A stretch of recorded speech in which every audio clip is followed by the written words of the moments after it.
Welcome to Pivot with Greta Scholes, a conversation with business executives on changes in their business and what they've done when those things happen.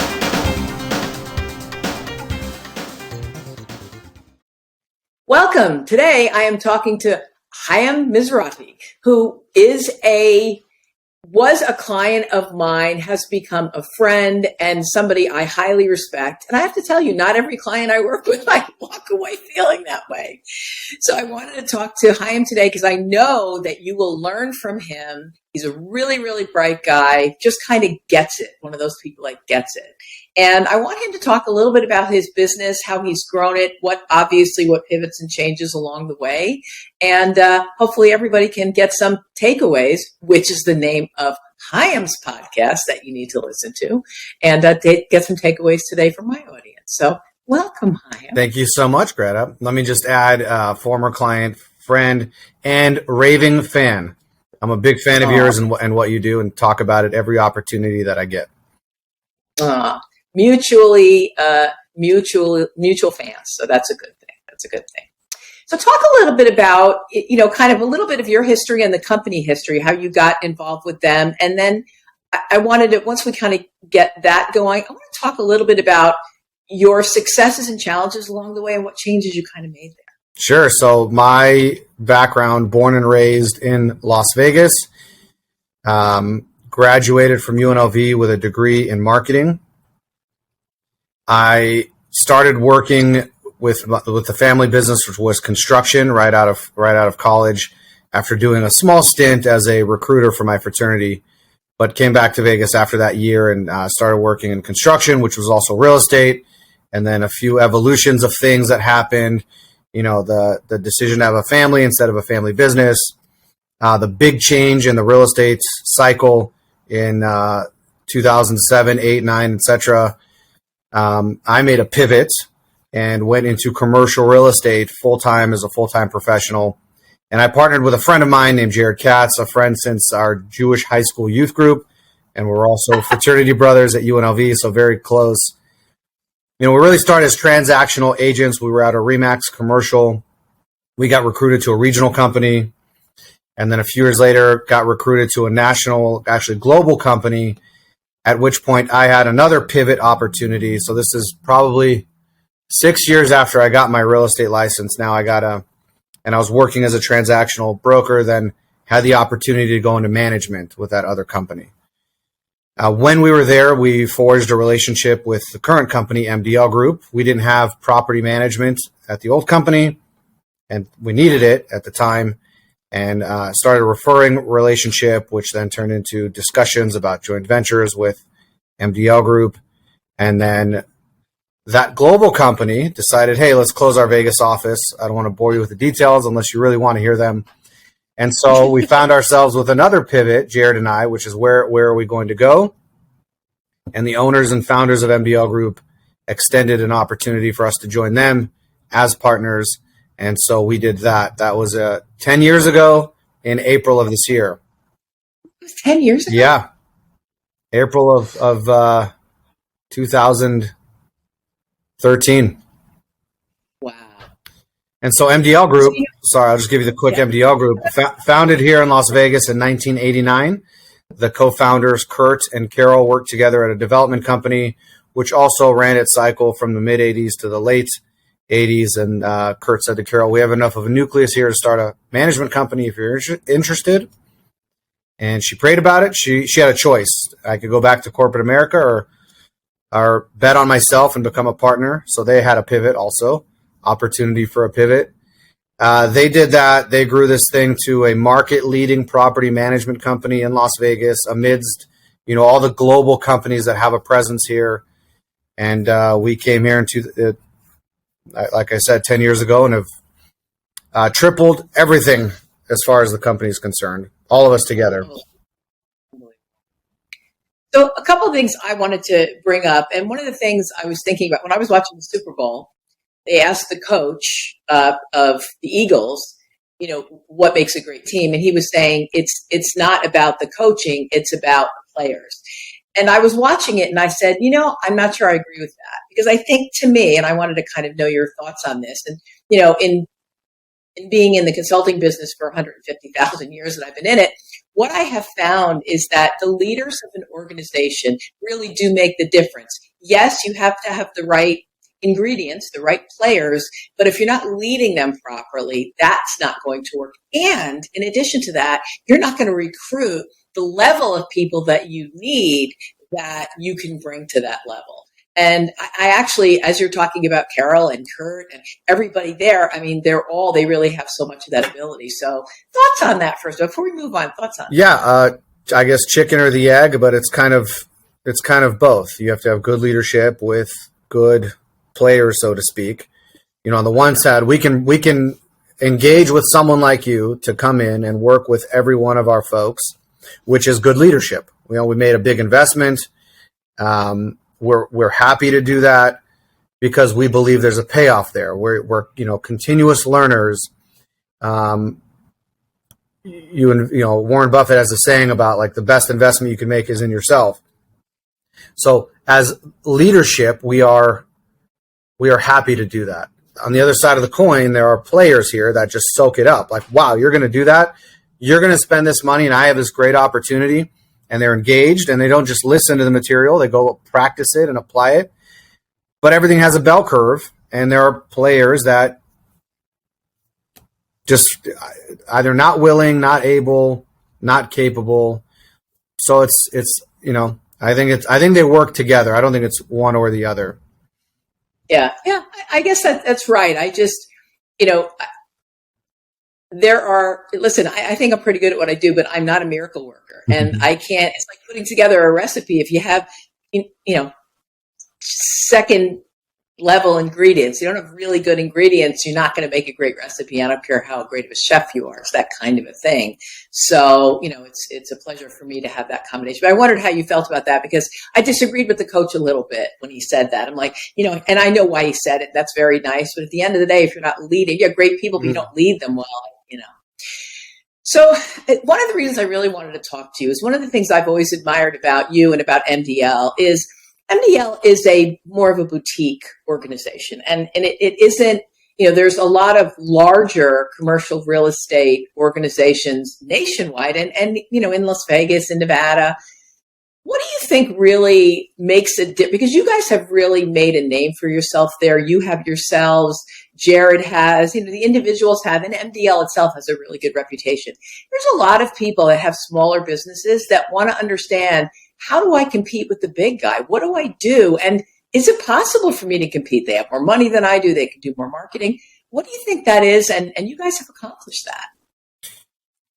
It's a big question. Short answer is yes, you can compete. You can make a name for yourself. I was at a global company before coming to MDL Group, and you get into this, in our world of commercial real estate, there's this term platform. I have a platform and, there's this platform and there's that platform. But then you realize when you look at, the top 20 national or global companies, they're all talking about a platform.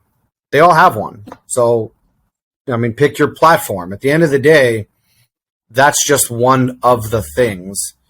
The real thing is the relationship. It's understanding you and your needs as the client, knowing that for some types of clients, I'm not the right fit. The platform, they're the right fit. Go with them. Good for you. But there's a sea of other clients where the platform, the big shops, are just not right for them. And that's where we excel. And so there's, just knowing, I guess, who you are, who your ideal client is, and not getting caught up in this narrative. We tell ourselves stories. This isn't just in business, but this is in life. And, imagine this. I'm working at this global company. I'm recruiting for this global company. So my identity has to be immersed in you, Greta, should come work at this global company because of all these benefits that we can wrap around you. And then poof, someone way high up decides, Vegas is not a priority for us. So let's go ahead and close that office. And now what do I have as a person, a professional? That brand that I was, so identified with was gone. It's not mine. And so what do I do now? And I had a little adjustment period. I call it the platform hangover. But here's what we realized, both Jared and I, when we came to MDL Group, which was not a national, which was not a this or a that. We realized that our clients are our clients for a reason. And while the logo was okay for a lot of them on the business cards, at the end of the day, what mattered to them is that we were there to look out for them and their interests. And we provided value. We provided the value. And so there's a life after the platform kind of a thing. And now we recruit also, and there are agents that come to us from national companies, and there's this adjustment where it's you are good. You yourself are good. Like that should be enough. That's what you should lead with. That should be your identity. The platform, the logo, to me is secondary to that. So when you talk about platform, meaning the background of what they have, or CBRE or somebody like that. Yes, it's on them. They're the big one. Yeah, let's pick on them, right? When you recruit somebody from there, I'm going to make some assumptions here that it's difficult because there's a face that makes them look successful, but are they? Because when you're a smaller specialty firm like you guys are, like you said, there's no platform. Your business card doesn't have anything on there that maybe somebody nationally that might be moving to Vegas would know. Yeah. So when you say more personally, we take care of them, everybody would say that. So how do you really know? What are the differences that you look for when you attract somebody from a big company? Because if you and I are talking through this podcast to small to medium-sized companies, they want to get people from bigger companies, which isn't always the best thing to do, I have to tell you. But when they do, how do they know? How do you test that? Yeah. What are you looking for? If we're recruiting somebody from CBRE, let's say, and by the way, if anyone's listening, the market leader at CBRE in Las Vegas is a dear friend. We don't poach each other's people, but we like to pick on CBRE because they are the big gorilla. They are the number one commercial real estate company on planet Earth, and they're awesome. And the people there generally are really good too. It's not like anybody's really hiding behind a business card and they're subpar. Not in Vegas anyway, I should say. And if we're talking to them, certainly they're great. But it's really, everything in life has a trade-off. So do you want the big company with all the bells and whistles and all of the resources and the big brand name? There are benefits to that. There's absolutely benefits to that. On the other side of the coin, I heard there's a guy named Rod Santomassimo who's a commercial real estate coach, consultant, content creator. I don't know, it was like 5-6 years ago. He did a webinar. He had a person from CBRE in Texas, this guy that had a boutique multifamily operation in San Diego. He had a couple, like 4 people total, but really to show like the trade-offs. The guy at CBRE in Texas said, I'll hear all the benefits, and I have to have sharp elbows within my own office. Why? Because there's maybe somebody in the cubicle next to me doing the same thing I'm doing, and so I have to protect my own territory within my company. Now, that's what he said. I'm not saying that I'm not casting a whole thing on CBRE, but that could be a trade-off where at an independent like ours, it's, the decision makers are all right here. There's no bureaucratic, stuff like things to work through. There's a lot less politics. Generally speaking, our splits are different. It comes back to who are you, who's your ideal client, and how do you best serve them? Yeah. So in saying that, if you are going after a really nice piece of property, whether you're selling it or wanting to lease it or buying it, or whatever it is, helping it, when you are competing against a big guy, big platform, whether it's them or anybody else, how do you tell that story? Because telling that story doesn't always work. So how do you really get that? I don't know if this is a cheeky answer or kind of copping out, but there's, Dale Carnegie. One of my pivots in my life is I signed up for this Dale Carnegie Executive Leadership and Effective Communication course. And there was a thing in there that it was, you have earned the right. there's this you have earned the right. If someone invites you to a speaking gig, or if Greta calls and says, "Hey, will you come up to my podcast?"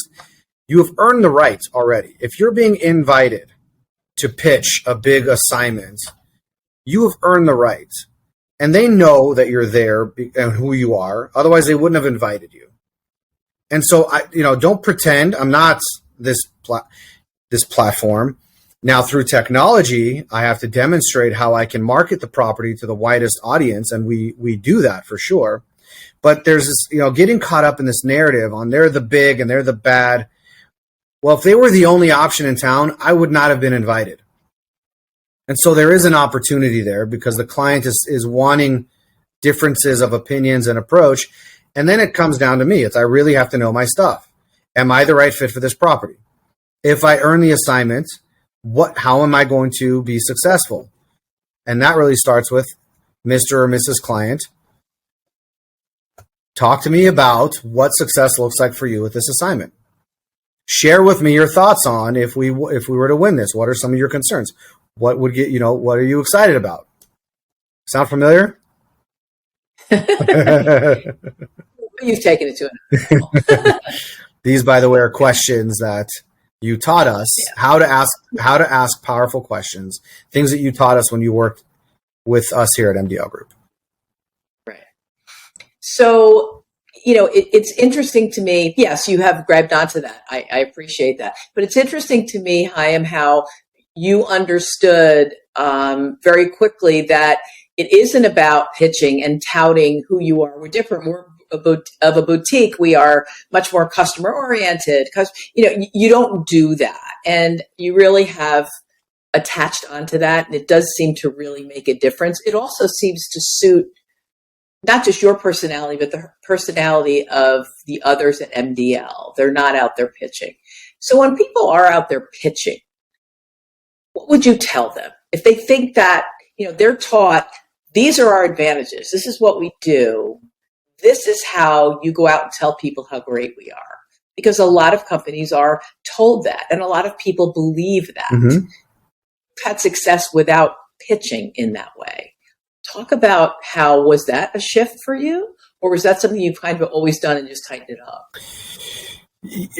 Yes to all of it.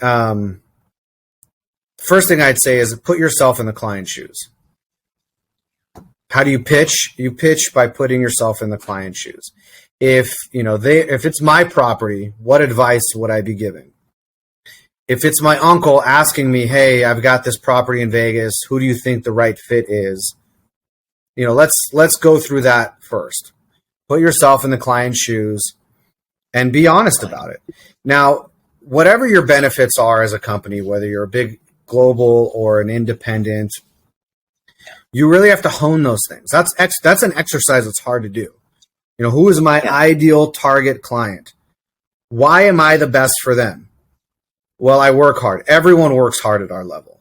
I've got a platform. Literally everyone has a platform at our level. Even independents have a platform. Keep going. What makes you the best for this assignment? And you really have to get to 2 or 3 things and highlight those 2 or 3 things. Ideally, you are pulling those out of the client in the sales process. Yes. Yeah. No, I think that's exactly right. And, the other thing that you said is, you figure out who your ideal client is. That's not easy for a lot of people because when we asked you, and I'm sure, you know that just by asking colleagues, even in different organizations, there were people, well, if they're selling their business, they're a good client for me. If they're buying a business, if they're moving to Vegas, they're a good, no, that's not true. And that's a very interesting concept. So when you say you identified an ideal or the right client for you, how did you go about understanding that? Because it's very, very difficult for a lot of people to zero. They feel like they're missing something. Yeah. How'd you do that? Oh, man.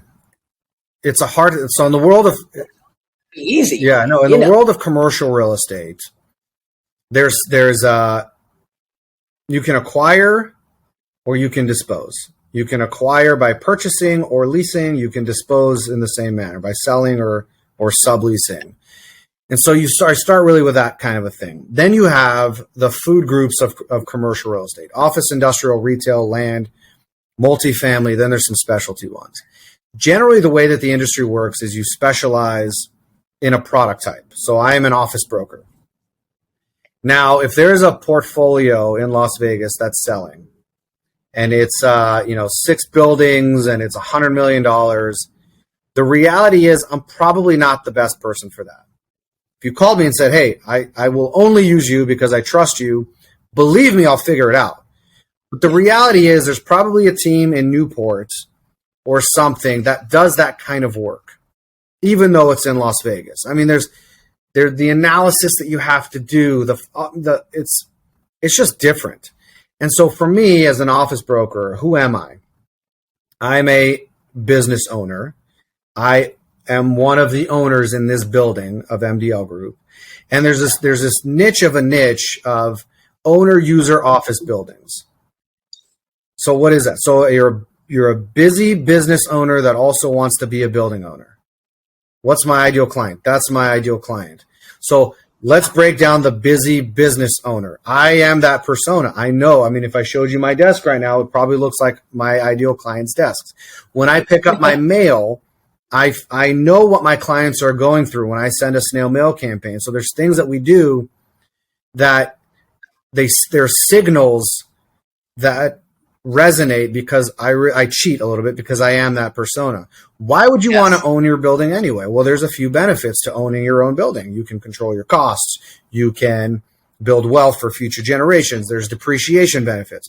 Well, why wouldn't you want to own your own building? Well, if you're in a dynamic phase of growth, you don't want to be locked in with financing. Financing is another reason why you would want to own your. So really peeling all this stuff back. And when I talk to somebody, if I talk to my ideal client, I promise you, let's say there's 100 office brokers in Las Vegas that specialize, they're full-time commercial and they focus on office.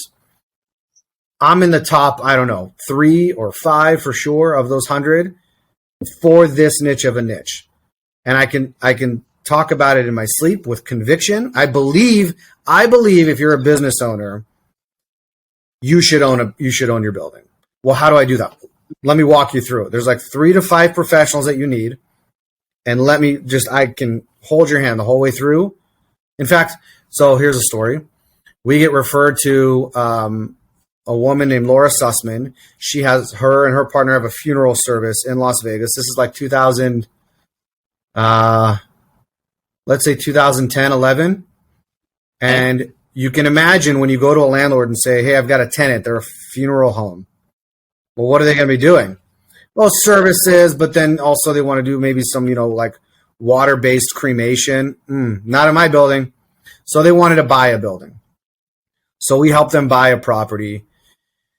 I don't want to speak on their behalf, but their equity in that building today, just, a decade later or so, is amazing. Yeah, it's pretty good. They could sell that building, or what they did, I think, is they sold the business, and the company that bought it is now a tenant of theirs in their building.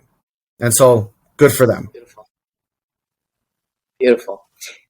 So do you ever talk to groups, I'm just thinking this, as you're talking, groups of organizations of people that are renting, that are, they're owners of their business, but they're renting. Is there organizations for you to speak to talk to them and talk about some of the advantages of that? Mm-hmm. Because a lot of people want to do that, but they think it's too big of a nut. I can't do it. I can't handle it. I'd love to, but do you ever have that opportunity? Because really, just in these last couple of minutes, those are really interesting tips. So if I had a magic wand and I can have all the time in the world and remove all the distractions, it would look like this. Like I'd build a seminar on it.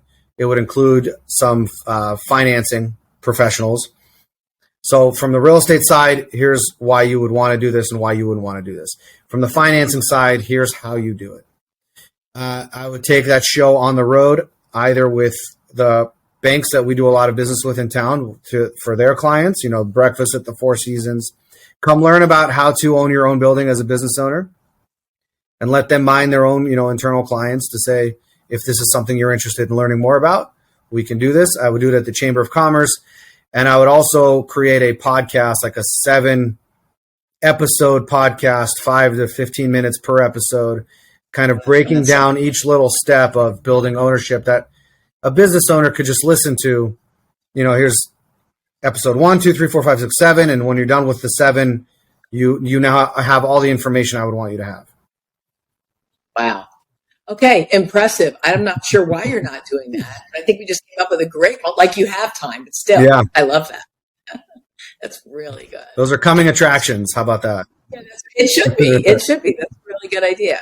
So, I will wrap up in a few minutes, but I did have one other question. So, for you, what you sell, you also sit in that seat, so it's a little bit easier for you. But what if I was selling commercial real estate, or I wanted to get into that, and I was going to be selling, I don't know, more retail, more strip centers, and I don't have any real connection to that.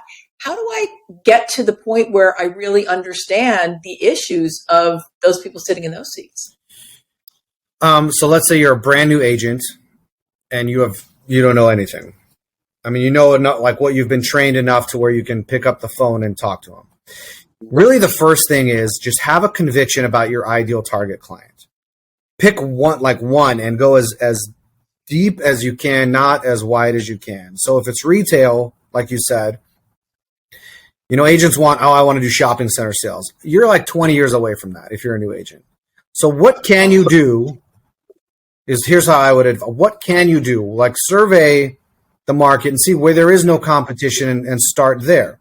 So if you were a new agent in Las Vegas today, I would say go under the database where you pull property information and look for centers that are 5 tenants and less, and you create a farm around it. So let's say that there's 1,000 properties like that in Southern Nevada. Pull them out of the database, put them into your CRM, and you start with the first call and then the second call and then the third call. And you do this for 90 days. And after a 90-day period, you're not going to talk to everybody that you call, but I guarantee you're going to have some conversations.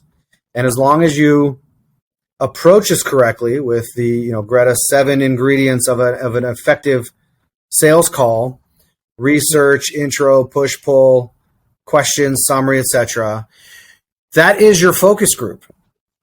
However many conversations you have in a 90-day period, so you just spoke to more people in that kind of persona than anybody else that's doing it. I mean, that's probably an accurate statement, right? And so you ask them good questions, 3 to 5 good questions. And after that 90-day period, you just did a focus group. You asked 3 to 5 good questions. The next 90-day cycle. Hi, Greta. My name is Hayim. I'm a commercial real estate broker in Las Vegas. I specialize in properties just like yours that you own on 123 Main Street. I've talked to 35 property owners just like you. And let me tell you, these are the top 3 things that they're concerned with right now. I'm curious, are you feeling this too? Now you are an expert. You might not be the expert or a world-class expert, but you are an expert, and you did it within a 90-day period. And now you have something of value to offer those other property owners. And I really like that call is not, if you have an interest in selling, it's not about that. You switched it up. Yeah. And I think that's what people miss. You don't call for a listing. You call for a relationship. Again, put yourself in their shoes. Do you want someone to call you and say, hey, I want you to, you don't know me, I don't know you, but give me, no. Hey, I'm calling you. I specialize in properties just like yours. I'm going to be calling you for the rest of your life, or as long as you own this property. I've got good market information. I've got comps of stuff that is sold. If you're ever interested in knowing what your property is worth, I'm happy to tell you. I want you to know me, and I want to know you. And I need it. Givers, what is the phrase? Givers gain. Mm-hmm. Givers gain. Call to give. Give. There will be an opportunity for an ask, I promise, but that's not the purpose. Love it. I love it. So as we're wrapping up, you already gave a bunch of really cool takeaways. Again, that's the name of Hayim's podcast, which is really cool. I listened to only a few episodes so far, but they were super interesting. And the one with Kurt, just love him. But anyway, so a couple of takeaways for people that are small to medium-sized business owners. That's who's listening to and watching this podcast. Salespeople as well, but a lot of small to medium-sized business owners. What are those few takeaways? So that big company that you're thinking about, that's always, cleaning your clock or eating your lunch. Uh-oh. Did you freeze? Okay, you froze for a second. Start again. All right. So the question you asked is advice for small to medium-sized businesses or salespeople. One thing that comes to mind is whatever big company you're thinking about that, I wish I could be like them, or if only I had this that they have. I promise you they're thinking similar things about you. It's not perfect anywhere. So just know that. Really just embrace who you are, what you offer your ideal client, and get after it. So one of my podcast episodes I did with a mentor of mine, former colleague, Dean Wilmore, and he got advice when he was a young agent. And the guy that gave him advice said, focus on your clients and your deals, not your competition. And if you focus on your clients and your deals, your competition will start to focus on you. Great advice. That's great advice. I love that.